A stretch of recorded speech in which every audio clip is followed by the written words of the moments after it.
السلام عليكم. وعليكم السلام. طال عمرك. كيف تفضل. اعطيني عشان اعطيني المايك بسرعه. طب لو سمحت ممكن توقف لي؟ ما فيه من الطويل ابو عصا. نعم؟ ما في من لا، ما هذا حساس اكثر طال عمرك. بس خليه كذا ريح انت بس. حاول انك ما تحكي. لا ان شاء الله ما يلا جميل يا مجدي. يلا بسم الله. ما اعتقد كلموك الجماعه. لا والله انا ما عندي خبر. انا قايل لحسن قلت ليش ما تجون عندنا في المزرعه؟ نعم.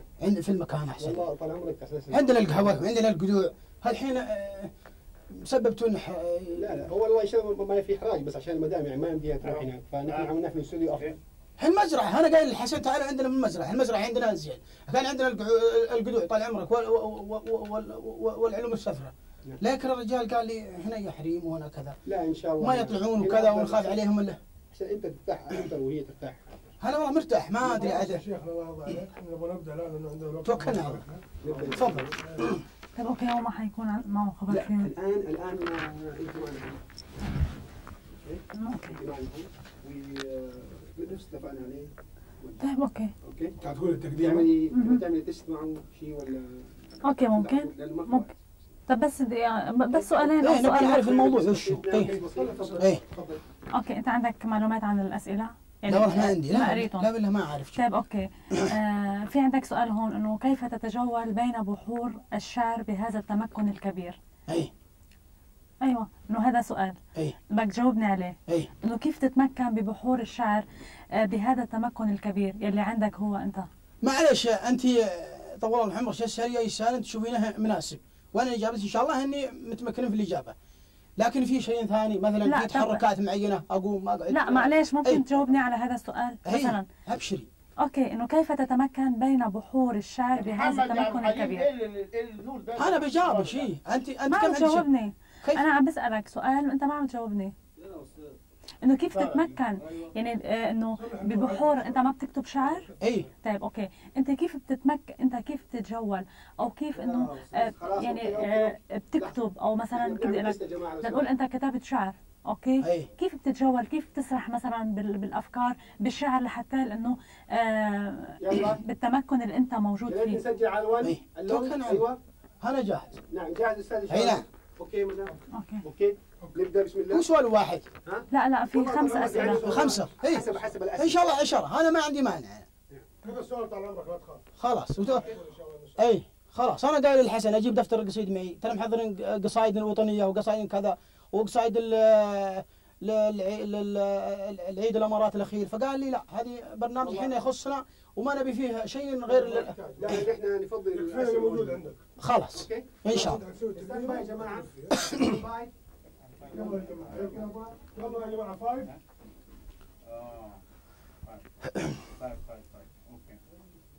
ترى انا رجال نحب البساطه، وقايل لي حسن قال ترى انا ابغى اكيد ما حسب الاسئله يعني. لا ما عليش. لا والله انا قايل يجوني الجماعه هناك عندنا طال عمرك المزرعه وعندنا القدوع والقهوه، فقال لي الموضوع ان شاء الله فيه حريم وما نبغى يعني يصير فيه اتصالات وكذا، ما يقدرون يروحون المكان ما يعرفونه وكذا. قلت ما عندنا مانع، احنا حاضرين وجاهزين. اوكي بس هذا اللي اوكي. ايوه عارفين يقول لو سمحتوا ستاند باي 5 4 3 2 1. أعزائي المشاهدين، نحييكم ونقدم لكم هذا اللقاء مع الشاعر المعروف أحمد محمد. مرحبا بالضيف الكريم، أهلا وسهلا فيك. الله يسلمك. ممكن تخبرنا عن أحدث قصائدك الشعرية؟ والله الحديث كثير. أنا ساعة أقول قصيدة، ساعة طال عمر يطرح عليه 2 3. هي حسب الواحد ومزاجه، حسب الواحد وراحته النفسية، حسب الواحد وهو مكانه اللي هو مثلا رايح له ولا معزوم فيه. أحيانا تحصل القصيدة وأنا راقد، أحيانا تحصل القصيدة وأنا مع أولادي في البيت، أحيانا تحصل القصيدة وأنت في المزرعه، في المناظر الجميله، في الخلابه، كذا احيانا تحصل قصيده وانت في زياره مثلا لدوله، المهرجان، فيه محفل، فيه مشكله معينه تقراها مثلا في الجريده ولا اسمعها من ربعك من صديقنا شرواش ولا يعني. فالقصيد جديد، الجديد طال عمره شو يختلف. وعندي قصايد كثيره، هي الجديد فيها يا عبد الله خوف من الله، سوق البراده مع الدله، طلع قدوع من الجله ولع نارك، طلع قدوع من القله ولع نارك من الجله. حلو. اي نعم، هذه اخر قصيده قلتها، وهي طبعا لها تلحينات عندنا احنا يا البدو، تختلف عن طبعا طبيعه التمدن والمدن ذولا. طبعا تعرف ان في قصايد مغناه، وفي قصايد نبطيه، وفي قصايد عموديه، وفي قصايد تنقال الشعار، وفي قصايد ما تنقال الشعار. قصايدي انا اغلبها ما تنقال للشعار، تنقال في محفل، في طول الله عمرش، في معاركات مع الشعراء في ساحه. تعرفين الجنادريه، تعرفين طال عمرش عندنا في البدو يجتمعون في الاعراس في المناسبات الزينه. انت يمكن قد لاحظتي وتعرفين البداوه وشغلاتها. ولا بالنسبه للقصيده حقتي يقول يعني اللحن حقها طبعا احنا نسوي الحان بالحانها. طبعا تختلف، ما ادري انت سعوديه انت ولا شنتي؟ لا اللبنانيه. لبنانيه حتى تختلفون انتم اللبنانيين، عندكم طبعا من شو اسمه اوروبا الظاهر او من فرنسا وكذا لها ظاهر. انا ترى معلوماتي زينه وما هي شينه وما اشوف ايش مره ما ادري والله ما ادري، وانت مفجوعه مني. ترى انا رجال انا احب الطبيعه، احنا ناس طال عمرك على طبيعتنا. حسن شو اسمه ما ادري مدير الانتاج حقهم حسن عسيري قال لي يا رجال البس، ولا عندنا بنات طال عمرك نخاف يخافوا منك، ولا قلت يا رجال انا رجال احب طبيعتي والله ما احب اختلف مره. حتى سافرت طال عمرك رحت لمصر كذا مره ورحت لسوريا، ما احب اني اغير ملابس. انك الثوب اللي انت فيه يعني بتحب انك تدلك بنفس نعم، لاني لو غيرت انا طول الله عمرك، لو غيرت من حالتي ما عاد عرفت سلم ان شاء الله اتصرف ولا اتكلم، احس اني مكتف ومربط. هنا طال عمرك هذه العصا الواحد يحتاجها يركز عليها، السبته سلاحه، الواحد هيبه. الدول الحين العالميه الكبيره بس ما يخاف احد منك مثلا انه حامل السيف او باي مكان مثلا. هي الخوف حاصل. هي انا اقول لك الحين الدول العظمى ها، الحين الدول الصغرى تخاف منها عشان سلاحها، هي عندها سلاح. الحين انا بسلاحي هي والله يعني بيكون لي هيبه المال مخوفني والله نروح اضرب الناس مثلا ولا اقتلهم ولا لا بالعكس، لكن هيبه الرجال. هو الرجال طال عمرك عندنا سلاحه وبعارينه وغنمه اللي هو معها، والطبيعه زينه. الطبيعه زينه، وحنا سلم ان شاء الله حنا يا رجالنا وحريمنا صلاه على الرسول الله كلهم سوا. طيب بدي اسالك سؤال، انه يا ترى اي اجمل قصيده انت كتبتها واكثر شعر انت بتفتخر فيه، او كنت قاعد يعني جالس بمكان وطلع معك شعر وكان اجمل شعر انت عملته؟ يا كثير. لا بس انه اكثر واحد اثر فيك، انه اي هو وباي مكان كنت جالس، وشو هي انه خلاك تستوحي دغري تقوله للشعر او خلاك تكتب قصيده؟ كيف؟ يعني مثلا انه باي مكان مثلا، او كتبت قصيده اجمل قصيده كتبتها بمكان معين، او كنت جالس مثلا انت بتقول انه بجلسه معينه بمزرعه انه اجمل قصيده انت كتبتها وانت بتفتخر فيها. اجمل قصيده تسلم ان شاء الله ولا تستغربي. انا رجال طال عمرك احب الحلال، رجال طال عمرك عندي بعرين وعندي غنم، واجمل قصيده اكتبها واقولها يوم اكون تحت الناقه حلب. هذا اجمل قصيده وتصور للطبيعه. البعارين مذكورة حتى في القرآن. ايش هي البعاري؟ اي الجمال. الجمل. اي البعارين، ما تعرفين البعارين قبل السداء؟ قبل ايش؟ قبل السداء يعني قبله الحين. لا انه بعرف اوكي جمل بس انه ما مش لا عندنا طال عمرك نسميها البعارين. اوكي. الحين ما نعرف الجمال الا يوم الجمل هو البعير، احنا نسميها البعير. ها؟ والذلول زينها طال عمرك يعني ان تحلبينها، ها تكونين جنبها تدارينها تعطفين عليها هي تعرف ان الرجال ها يحن عليها وهو تحتها يحلبها، هي تعرفه وتعرف ان ذا راعيها وان ذا صاحبها، حتى لها وسم خاص نوسمه البعارين عن بعارين مثلا فلان وعلتان، ها، علشان لا ضاعت ولا تاهت ولا راحت ولا انسرقت لا سمح الله وانباعت في السوق وراحت قد واسمها معروف، ها. واجمل قصيدة اقولها يوم انا تحت الناقه تحلبها الله. ليش؟ لانها الانسان ما ينبسط الا في طبيعته، والانسان مهما يكون غريب. ايش كتبت انه انت عم تحلب عم طلعت تقول الجمل؟ هيك ايش كتبت انت او ايش هي الشعر اللي كتبتها؟ انه مثلا طلعت معك بكل يعني شعور، يعني انت مبسوط، يعني انت عم تحلب هالجمل. انا اقول لك نفس القصيده اللي انا اعتز فيها الحقيقه، اللي هي اخر قصيده قلتها لك، لاني انا الحقيقه كان عبد الله اخوي، وانا دائما انا واخوي نتراود الشعر بيننا. هو رجال شاعر وهو شاعر، ولا اني والله يعني اظلم الرجال اقول ازود عليه ولا لا. الرجال كان قاعد قدامي وانا حلب تحت الناقه يومها، فهو طبعا انت تعرفين طلبته هنا قهوه. جاء عبد الله جهز لنا القهوه على بال ان شاء الله ما حلب انا وخلص حليب الناقه نجلس مع بعضنا ونتقهوى، ها، ونشرب من الحليب طال عمرك دافي. حلو. حليب احسن من الكراتين ذي اللي مسلطه علينا في البقالات. هالرجال توخر معها مدري ايش ما عنده، وانا طالع فيه وانا اقول اللي هي لكن بلحنها. يا عبد الله خوف من الله سوق البحر هذا ما عاد الله، حلا طلع قيدوع من القله. يا عبد الله خوف من الله، خوف من الله يا عبد الله، تراك عذبتني. طلع قدوع من القله، القله طال عمرك صحن مغطى نحط فيها القدوع. انت تعرفين القدوع؟ لا. وجهل هالقدوع ما تعرفينه؟ ايش ايه التمر. التمر. اي ما تعرفونه. طب لا تقول القدوع، قول التمر مثلا. لا انت ايه هالحين المشكله طبعا المشكله ان بعض اللهجات تختلف. مزبوط. في لهجات عندنا احيانا تنفهم عندكم مثلا، يعني مثلا نقول مثلا ما هو بالصحيح. ايوه صح. مثلا تنفهم عندكم بشيء ثاني ما هو بزين. بالضبط. هي وفي مثلا تنفهم عند، فحنا اللهجات تختلف من دولة للثانية حسب جغرافيتها وحسب موقعها، لكن القدوع معروف. ما انت بدوية؟ لا والله اني صادق. انت شكلك خايف، وش بلاش انت ما انت بدوية، تعرفين التمر وتعرفين البعارين والغنم. ايوه اعرف التمر. طب ايه ايه اللي حصل هناك؟ يعني مش عارف انا الحديث تطور للبعارير وخرجنا عن السؤال نفسه. طب ايوه انا مش في حاجات بره. ايوه يا استاذ مجدي، هو في شيء حضرتك يعني وعيت للسؤال اللي الاخت بتقوله لك؟ وشلون؟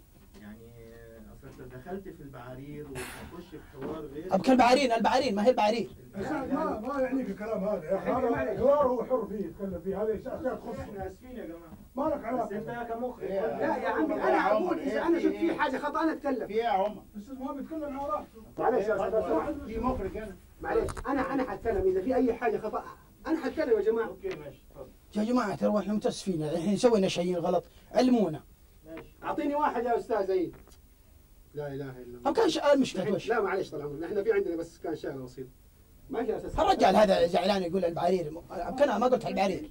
سامحني بكمل. يلا اوكي كمل. اوكي ايه كمل كل شيء اوكي مزبوط. يلا يلا تفضل. هو في مشكلة. لا طال عمرك ما في مشكله. ما في شيء طال إن شاء الله عمرك، أوكي. اي حاجه اسفين. الرجال هذا هو زعلان. معلش الرجال هذا زعلان يقول لا، بس البعارير هو كذا. يعني ما هو فاهم انت ايش بتقول. معلش اوكي يا مدام. اوكي بس انا معلش انه لانه يمكن انت اكيد ابن البلد وبتعرف اشياء كثير. انا مثلا بالنسبه لي انا انه مثلا اوكي تمر لاني بعرفها. هلا انت قلت انه هو ما فيها شيء يا رجال، انا زعلان تدري. لا انا ما الحين سلم ان شاء الله بتقولها بكل خلي يعني ان شاء طبيعي. الله يوفق هذا الوجه. الحين انا هو ما هو زعلان عليك، انا والله مستغرب يعني. لا ما تفهم الامور غلط. نحن لا انا ما هو مثلا غلط، لا بس انه انا بتامل ترى انا حار لا طبيعي. انا بحب انه كل كلمه تقولها انت انه انا اكون فاهمتها او اعرف شو معناتها. عرفت كيف؟ على هذا الخش ما بشري. اي لا اي ما في. اوكي وانا اي شيء يعني ما تستغرب اذا سالتك كلمه انه انا مش عارفتها انه لا ابدا. أوكي. لا بالله. جاهزين ولا ايه؟ اوكي يلا. طيب لما تكونوا جاهزين قولوا بس عشان تسمعونا يعني. ايوه حد يكلمنا على التوك باك لو سمحت. ايوه افتح التوك باك. يلا. ايوه. اوكي. نعم. سامعك يا ابوي. يا شيخ عبد الله لا تخبط على الميكروفون اللي على صدرك. يدك لا تجي عليه. ايوه يقولوا عبد الله. عبد الله انت اقول لك عليك انت تقول له. هذا طال عمرك كفيل هم اللي يكلمني وين؟ ده هناك فوق. لا ده الميكروفون ده. اللي متعلق ده اسمه ميكروفون.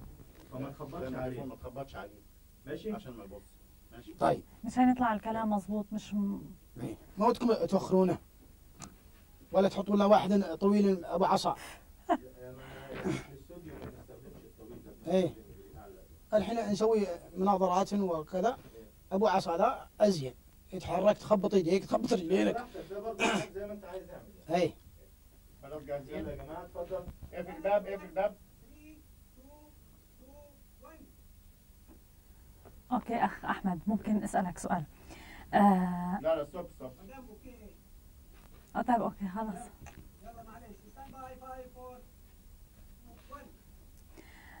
هل سبق وكتبت في الغزل؟ يعني كتبت اشعار بالغزل؟ والله الغزل كثير، لكن يعني تعرفين احنا اسلوبنا وعاداتنا هي ما تقول انها يعني مرفوضه، لكن الواحد يقولها لكن في خفا، يستحينها مثلا عندنا عيب تقول شيء في الغزل وانت شاعر معروف، والشعار يتغزلون سواء على ايام المتنبي وغيره، يتغزلون في القصيد وفي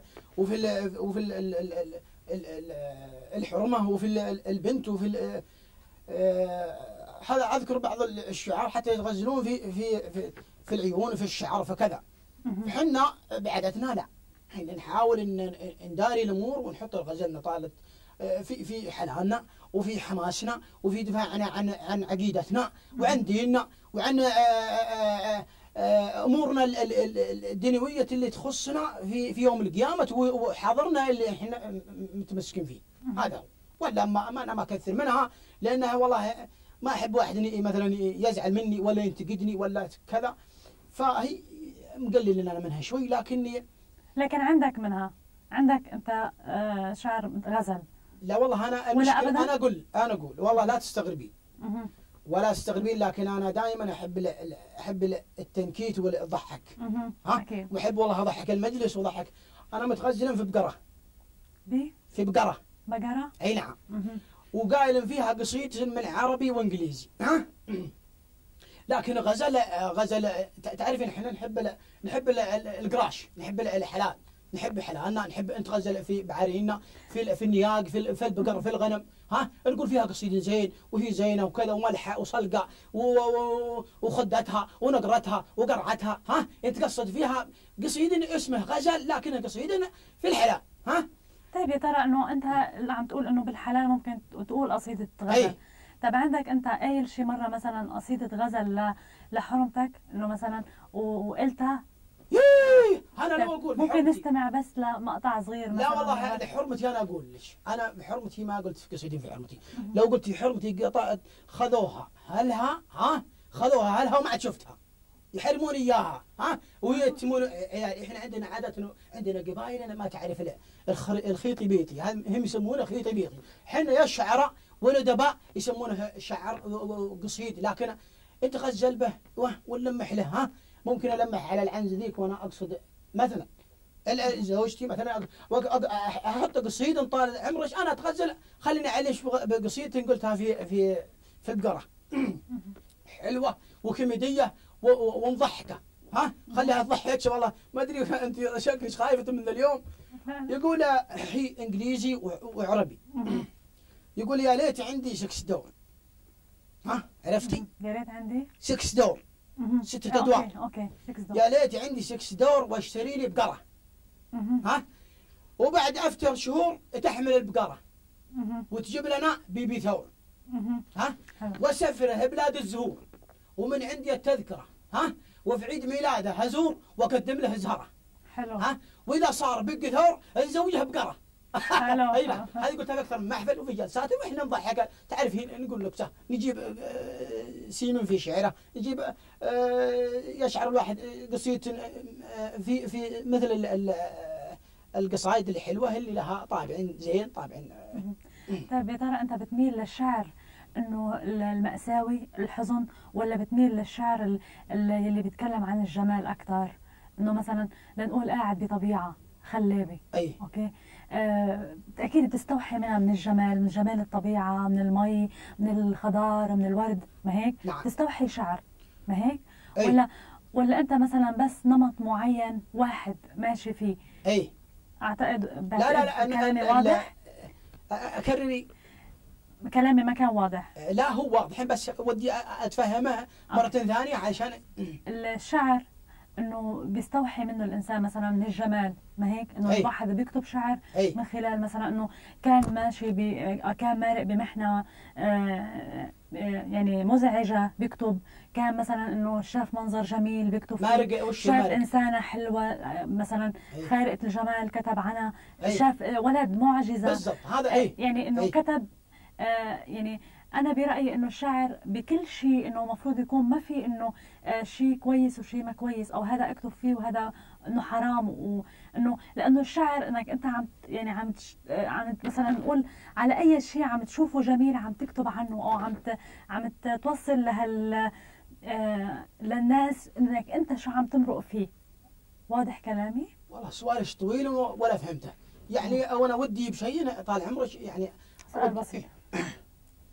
طيب اوكي، انا ما حغير الحديث. ايه. طيب انت هل لديك نصائح للشعراء الشبان؟ يعني انت مثلا بتحب انه يعملوا شيء جديد، او بتحب تعطيهم نصائح انه اذا كانوا مبتدئين انه شو يعملوا؟ هو مسموح لنا نشرب عصير. ايه تفضل. والله يا بنت الحلال انا صايح في واجد، لكن الشعراء الشباب الحقيقه هو النصيحه ما تجي الا من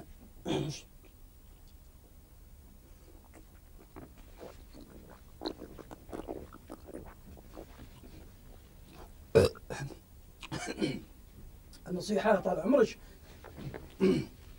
انا والله ودي الشباب يعرف الشعر، يلف ويدرس الكتب ويطلع عليها ويعرف مستقبله وينه ويحدده. هو اهم شيء الشاعر الشاب انه يحدد مستقبله بالثقافه. ها انا رجال عندي طال عمرك عندي رابعه ابتدائي، ها ولا درست غيرها في البداوه، ها لكن الشعر اخذته من ابوي وراثه، وتابعت بتعبي ها منصات الشعر والحداثه عندهم، ورحت ما بقيت مكان فيه شعراء الا وادحس بينهم، ما بقيت محل فيه محفل الا وادخل بينهم. الى الحمد لله صار عندي نميت ثقافتي ودخلت انا رجال ملقوف، ها يعني اسمحي لي ملقوف ثقافة مودبة ما ضر غيري، انا ملقوف اني حشر نفسي في كل محفل علشان استفيد. ها احنا نسميها طبيعتنا، هي ممكنها تنقال بطريقة علمية ثانية حضور او كذا، لكن انا اقول انها يجب على الانسان انه يدخل الثقافة بالقوة ويثقف نفسه علشان يحدد مصيره، لا يقعد مثلا يتكي على كتابين ولا ثلاثة، ولا يتكي على محاضرتين ولا ثلاثة. بالله أكيد. لا بالله مسافر، روح الامارات، روح عندك الكويت، روح عندك مصر، روح عندك ابويا ما تتحركش كثير عشان الميكروفون. يا رجال ما عندكم ابو عصا؟ معلش يا رجال انا متحمس انه اتكلم. من اول الاجابه ثاني هتاخذ من اول الاجابه ثاني. ما يصير هذا ابكي رجال، هذا امتحنا، اعطونا ابو عصا وريحونا منه. لا بس يعني شغل خارجي يعني حرك ايديك براحتك، بس ما تحكش في هو انا ما احب التعقيد في الكلام. معلش اسفين. انا والله ابي رجال احب انطلق. اسفين مهندس يقول لك المره الجايه ان شاء الله لو في لقاء ثاني هحضره لك ان شاء الله. دكتور العمر ماشي الصوت نزلنا فيه، لا تحاول يدك تبعد عنه. والله يا رجال انا اودي ابو عصا. الحين على الرجال إلى انفلت أحب أهرج براحتي. انا كلنا ابو عصا ما ينفع يعني هذا استوديو. طب اخ عمر ممكن كلمه؟ تفضلي. اوكي مبدئيا ما فيش الا هذا السؤال، عرفت كيف؟ يعني انا حاولت انه اساله من عندي لانه اسئله بسيطه وفي كذا سؤال ما جاوب عليه. لا ممكن تساليه اي سؤال هو ما يقصر معك. هو أيوة بيجاوبك ممكن تساليه. اوكي بس انه مثلا مثل هذا انه الغزل ما بيكتب، انه مثلا اسمعنا انه ما عرفت كيف؟ انه مثلا في اشياء انه انا سالت زياده من عندي انه شغلات. شوفي عنده بعض الاشعار ممكن يغنيها لك، ممكن برضه نستفيد منها في اللقاء. في اشعار تغنيها طالما اي طيب فممكن يصير حتسالك سؤال ان شاء الله. الحين عندي قصيدة فيها دحر. صبر لما نبدا نسجل ان شاء الله. اي اقفل الباب لو سمحت. يلا ستاند باي. هنبتدي من عندها ولا من عنده؟ الإجابة من عندها. من عندي مش انا. من عندها. الميكروفون هو صغير ذا، هو حساس الصغير ذا اوكي. حساس. لا اله الا الله. كده كده كده يا أستاذ مجدي. يلا اتفضل. ستاند باي. 5 4 3 2 1. طيب ممكن الآن تتكرم علينا وتسمعنا أشعار من اللي كتبتهم أنت؟ ها؟ الصوت يعلى شوي. ها لا صوتها هيك. صوتي أنا. ستاند باي. والله 5 4 3 2 1. ممكن الآن تتكرم علينا وتسمعنا من أشعارك. تاني ما تركبيش عليا، ادي ثانيتين بس، يعني بعد 1 ثانيتين بس بعد ما اقول 1. أوكي. والله شغلة. جاهز؟ 5 4 3 2 1. ممكن الآن تتكرم علينا وتسمعنا شعر من اللي أنت كاتبه أو من اللي أنت يعني بتستوحيه. والله الحقيقة أنا ودي الحقيقة أكتب شعر اللبناني هذا حقكم، وش اسمه هذا؟ وائل الكفاري. هو وائل الكفوري. وائل الكفاري. الكفوري هو كفوري. وش اسمها اللي معه تغني نوال الزغبي. اي اللي يقولون وش الأغنية هذيك؟ من حبيبي أنا. اي من حبيبي أنا. وجه الله رد علي وقول من حبيبي أنا. وش اللي بعدها؟ بعدها من انه الاغنيه يعني سمعك اياها. خليني انا اقول اولها وانت قولي تاليها. ممكن من حبيبي انا. رد علي وقولي. ايوه. من حبيبي انا رد علي وقولي، بعتقد هيك. اي واللي بعدها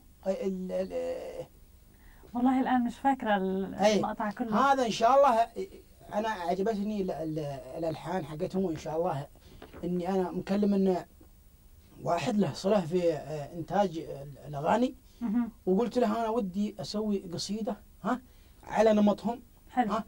واقولها انا ممكن انا اطلع اغني معهم ومعنا يعني طريقتهم يعني ممكن يطلع بدوي وبدويه. حلو الفكره. لكن الكلمات تختلف هنا انه بالبدوي بالبدوي مش باللغه من حبيبي انا مثلا، يعني اطلع انا اغني مثلا ومعي وحده بدويه، نجيب مثلا طبعا حريم احنا ما بيجوا نجيب من بدويات في سوريا. ممكن هنا في تقارب في اللهجات، وهي تطلع بلبس البدوي، يعني شيء جديد في قديم. عرفتي؟ القديم هنا هي اللبس والشخصيات والهياكل تختلف، والجديد طريقة اللحن وكذا تتغير. انه بس او انه ما ادري انت هل تعتقدين انه وائل كفاري هذا بيقدر يتكلم بدوي؟ اكيد اذا تدرب اكيد ممكن يتقن اللغة يعني، او ممكن يتقن البدوي. كيف؟ اي كله بالتدريب. علشان تدري ليش يصير فيها طعم خاص. يعني انا والله اذكر احنا نغنيها في الاسراء.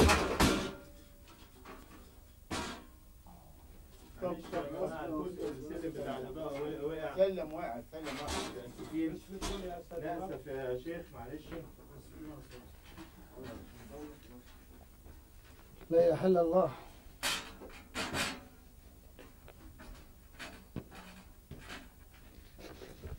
لحظة واحدة.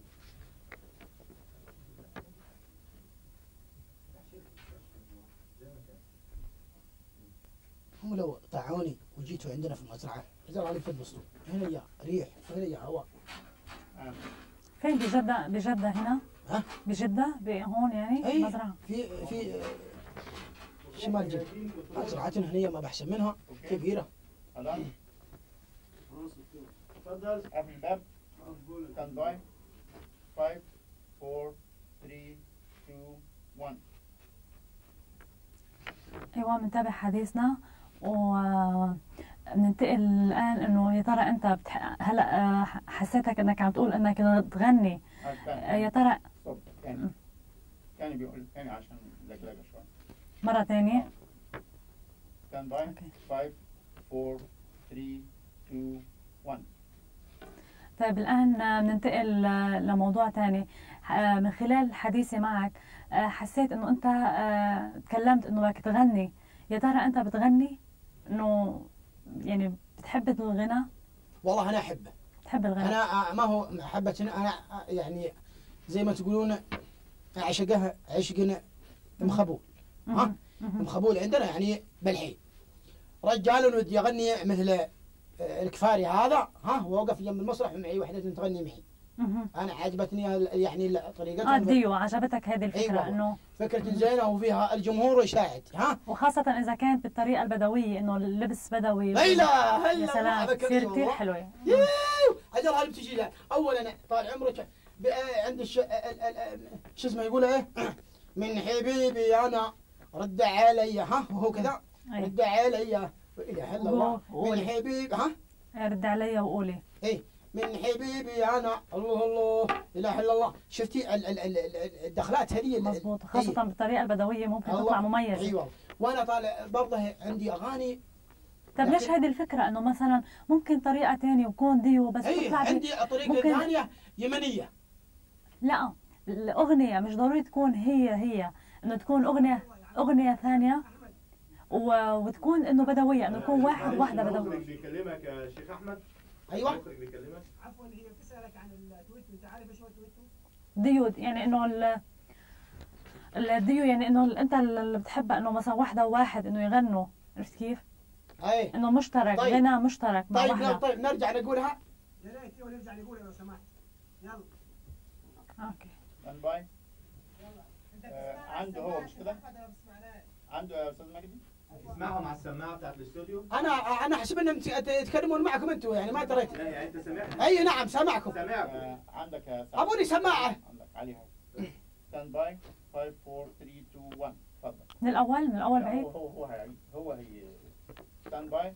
5 4 3 2 1. اوكي تفضل. ها؟ انت عندك. كيف؟ يعني انت لازم تتكلم. ممكن. يا شيخنا. نعم. يعني بعد ما اعد انا حضرتك اللي هتتكلم مش هي. انا اتكلم؟ ايوه. لا انا ما اتكلم الا بعد ما اتكلم هي. طيب خلاص. طب انا ما بعرف انا وين وصلت، انه هلا انه من خلال هو يا رجال انا جاي هنا هي تتكلم، هي تلقي السؤال ولا جاوب. طيب اوكي. ما هو كل واحد يكلمني من زاويه. انا كسرت رقبتي طالع هنا هي ولا هنا. لا الا الله. ستاند باي. 5 4 3 2 1. مثل ما تكلمت اخ احمد انه انه بالنسبه للديو يعني انت وحده، انه حابب تغني انت وحده بالغنى الخليجي بدوي. اوكي بدوي.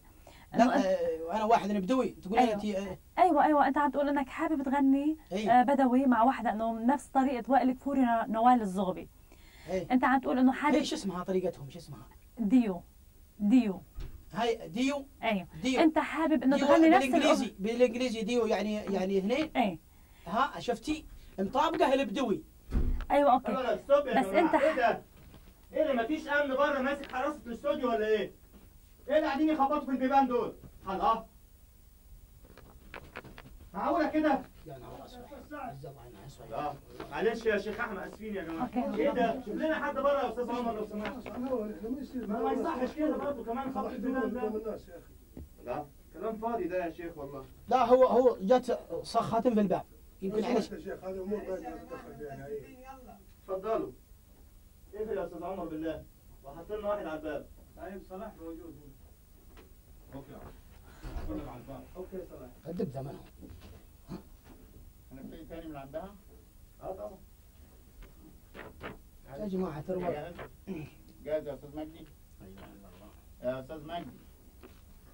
يا كنترول. معانا يا جماعة جاهزين؟ اوكي يلا. يلا ستاند باي. خلاص انهينا الحوار. حاول انهي. اوكي. انهينا الحوار. اوكي بنهي.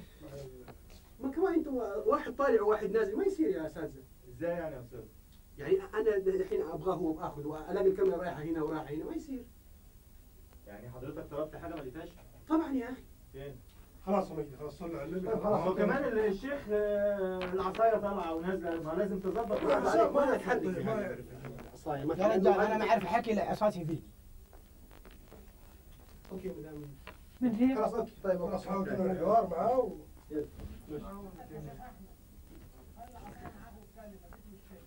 يلا. احنا غلطانين اصلا نجيب يكلمني. يلا بنهي الحوار. بنهي الحوار اوكي. حرك العصا مفيش. هو الهرج عندي ولا عند واحد غيري؟ عندكم انتم؟ خلاص خلاص اي ستاند باي. اقفل الباب.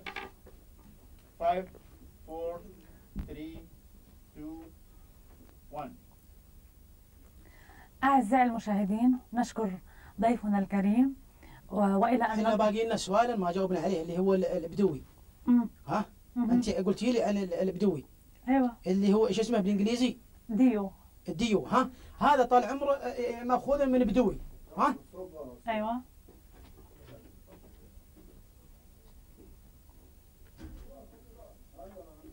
انا ابغى الحقيقه احنا نبغى نثبت يا اخي الله يخليك. الحين هي بتسالك احنا تدخل معانا انت في اجوبه يا عم قلنا انهي الحوار يا اخي لا تتعبنا يا اخي. يعني هي بتتكلم طال عمرك شايف لما هي تتكلم انت تسكت الين لما تجيك الكاميرا لما هي تقول لك السؤال. هي الحين هي تختم يا جماعه. ختم حترجع لك حتقول كلمه. لا بس انت تكلمت انت كلامك كان زياده. ايه انت سيبها هي تتكلم. وانا باخر شيء. اي انا اسف. اي خلاص. هي تقول اسد يتكلم انت بعد تتكلم الجواب اللي تعطيني الجواب عليه كلامك. اي بس هي بتتكلم انت كمان تتكلم ما يصير. اكيد. اي تمام؟ فما يعني على اساس نقدر ان شاء الله. ناخذ وقت الله يخليك. هو انا تدخلت في انا افتكرت ان ما عاد فيه. انا والله ودي اثير النقطه هذه واثبتها.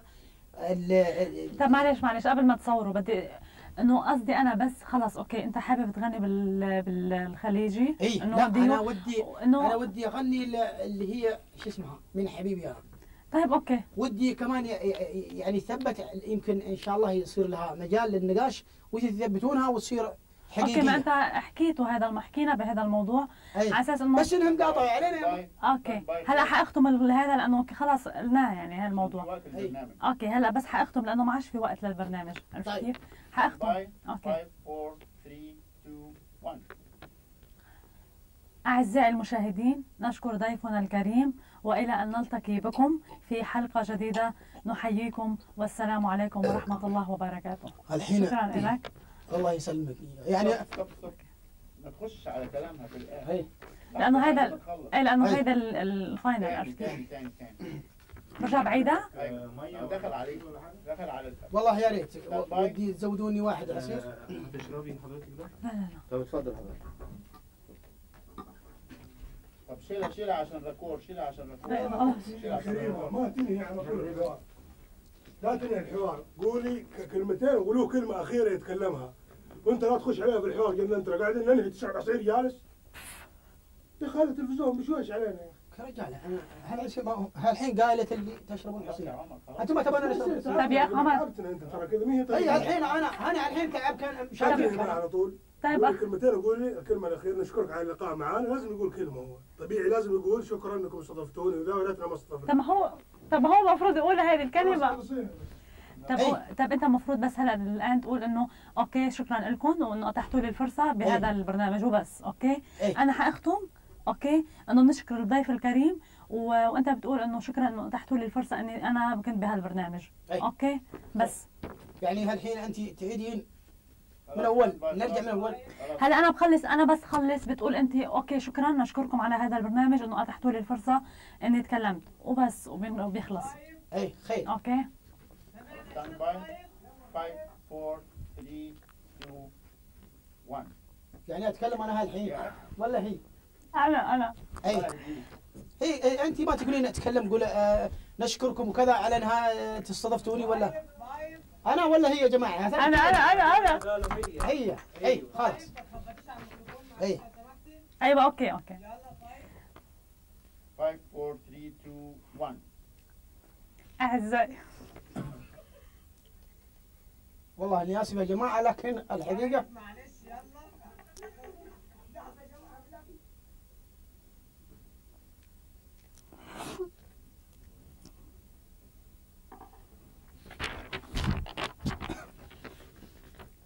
بس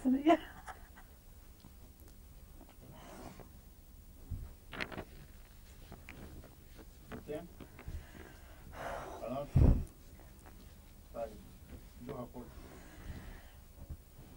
انت تضحكين لا حاجه بس يلا ستاند باي. 5 خوفي لوني قلت شيء ما هو 2 خلاص 1. أعزائي المشاهدين نشكر ضيفنا الكريم وإلى أن نلتقي بكم في حلقة جديدة نحييكم والسلام عليكم ورحمة الله. تفضل أخ أحمد. أقول أنا شكرا نشكركم لإتاحة الفرصة. وش كيف؟ نحن بنتشكرك أنك استضفتنا اليوم ونتمنى أنه يكون لنا لقاء معك. ستوب تاني وفي شيء يا جماعة تضحكين من شيء؟ نعم تضحكين علي؟ لا ما قلت انا على اساس انه انا بس اقول هذه الكلمه تقول انت اوكي بنشكر البرنامج انه اتاح لي الفرصه. ما فهمت يا جماعة الخير انا والله ما متعود على لا. طيب اوكي بقى انا قلت لك انه بس خلص هذه الجمله انه بس خلص انا كلامي تقول انت انه اوكي بشكركم على البرنامج وان شاء الله نشوفكم كمان.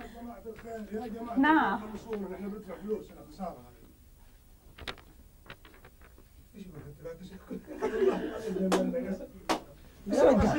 يا رجال انت رجال انا زعلان من شيء الله يرضى عليك. زعلان نعم انا خسران يا حبيبي.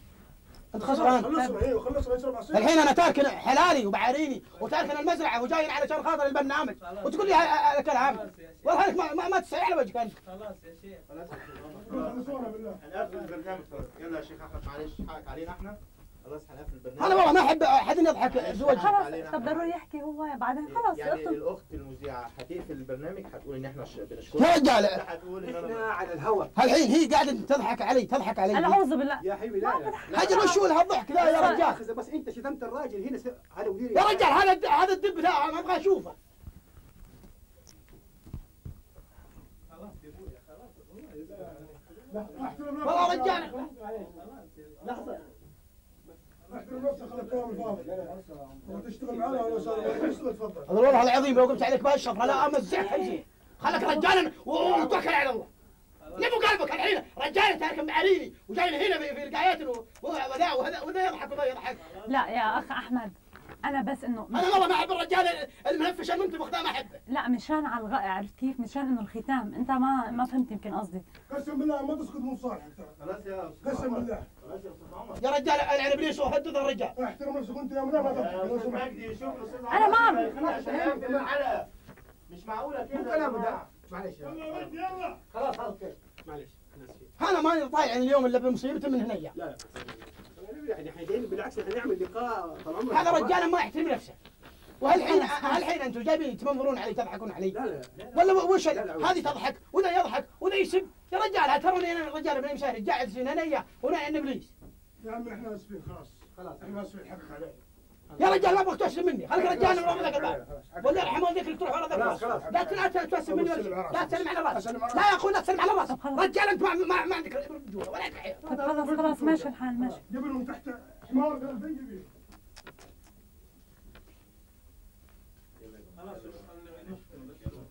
خلاص معلش نعتذر عن اللي حصل. اعوذ بالله من الشيطان الرجيم. اعوذ بالله من الشيطان الرجيم. طب على اي اساس قولوا له مشان انا اعرف شو بدي اقوله له مشان يعرف لانه هو اول مره. هنختم يا شيخ طال عمرك. يا رجال اختم عجل بس الحين ضحك هنا لا خلاص الحرمه هذه تضحك علي. لا يا اخ احمد، اخ احمد ممكن اسالك؟ انت قاعده تضحكين. انا ما لا لانه عم انا رجال ترى لا لاني عم نعرف رجال كبير، رجال متزوج عندي عيال. اكيد ما انت تضحكين علي. ما عم بضحك عليك، بس لانه عم خلص انا الختام وانت ها وعم بيرجعوا بعدوني، لانه انت ما يعني بس خطا بس. حقك علينا خير ان شاء الله. خلصينا بس ختمي. طيب اوكي خلاص نبتدي من عندنا. طيب لحظه قبل لحظه لا اعطيني في لحظه اخ احمد. اي انا بس هلا احكي بس خلص انا قول شكرا دغري. انت بتقول اشكركم على هذا اللقاء يعني اشكركم على هذا اللقاء انه اتحتوا لي الفرصه. بس اوكي مشان نخلص. يلا خلاص طال عمرك ان شاء الله انتهينا. يصير خير. يلا ستاند باي، اقفل الباب. انت تقولين الحين ايوه انا دحين بتكلم وبس خلص. بس انا خلص بتقول انت شكرا انه اتحتوا لي هذه الفرصه بهذا البرنامج. طيب وكيف كيف اعرف انا اني انا اتكلم وقتها يعني؟ انا بس اخلص كلامي بتقول انت بحطوا الكاميرا عليك انه اشكركم على هذا البرنامج انه اتحتوا لي هذه الفرصه. بس 5 4 3 2 1. اعزائي المشاهدين نشكر ضيفنا الكريم والى ان نلتقي بكم في حلقة جديدة. نحييكم والسلام عليكم ورحمة الله. أنا الحقيقة أشكركم أنا تحت أمركم إن شاء الله. لو في مقابلة ثانية بعد نبي نجيكم هنا، نبي تجون عندنا نعزمكم تاكلون من قدوعنا، تاكلون من قهوتنا. والحقيقة طبعا أنا مش عارف أقول لك إيه، إنما إحنا طبعا حابين نستضيفينك في البرنامج ده. برنامج اسمه مذيع في ورطة، وأنا الفنان الممثل عبد الله العسيري، وأهلا بيك ومرحبا معنا في البرنامج. وفرصة طيبة إن احنا يعني هذا مقلب يعني؟ يا سلام، مقلب؟ لا هو ما هو مقلب، هو اسم برنامج خفيف ظريف اسمه مذيع في ورطة. كذا أنتوا زعلانين؟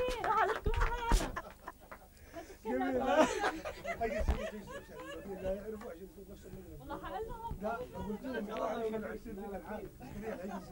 ايزي كنت بتعدي عليها وبتحاولي تصبري. تعال اسلم عليك بس بصورك. اي ترك بغيت تخربها اكثر من مره. لا تجيب حمار، ممكن اقوم. الحمار لا هم قالوا نرفز لا بس حمار ممكن فيها. ليش ما قلت وقال لي حمار؟ عرفت؟ ممكن هي كمان تبرمج الاشياء ذي. والثاني انا عرفت انه بسالك كذا انه انت انا ممكن. لا انا عجبتني لما قلت والله بالشفره هذه قالت هي. يعني هي حست انها جايه استديو وحسيت في ذبح.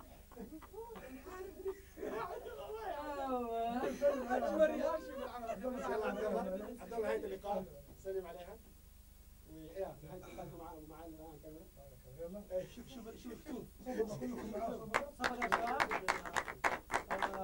يلا حقيقة أنا أهنيكي على اللقاء الجميل، على الصبر، على يعني المداخلات الجميلة اللي احنا شفناها. وأنا أشكركم، هذا مقلب فعلا غير عادي. يلا بس جزاك الله مع السلامة، لأنه احنا منتظرين برضه واحدة ثانية بتجينا إن شاء الله. اوكي مدام. يلا تحية لله.